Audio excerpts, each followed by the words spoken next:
GSMP, o Presidente da República, te consulta a entidade relevante CIRA antes de nomear Presidente do Tribunal Recurso FON.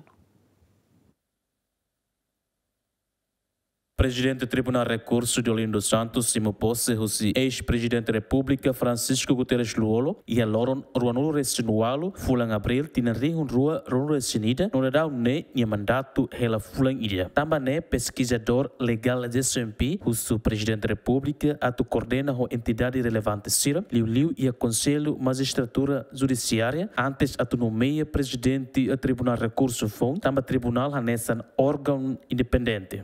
Nomeia Presidente do Recurso né, liu husi Conselho Superior Magistratura, mas se escolha que apresenta candidatos né, figuras e da rua ba Presidente da República, mas se escolha tu ne convicção. Nebe ita bele kulia ita ne preferência ita nebe ita no em bele ba, mas depois ba tamba ne competência plena Presidente mas se escolha baseada na avaliação, na apreciação, na consulta a entidades relevantes. O Tribunal é um órgão independente, desde o estabelecimento e a Constituição e a ser no Estatuto Rássico Magistratura Judicial.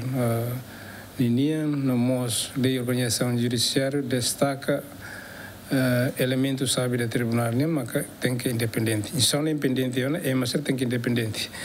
Agora, se a afiliação que a relação com o partido político pode que está aqui, humano, parece que ele a capacidade de controlar o outro, é independente que ela, mas quando a assume na canar, não tem que exercer nem a canar competência, né, ou que responsabilidade baseada para ser uma lei de questão de assegura a independência, assegura a imparcialidade, a tua decisão sai do tribunal decide, né?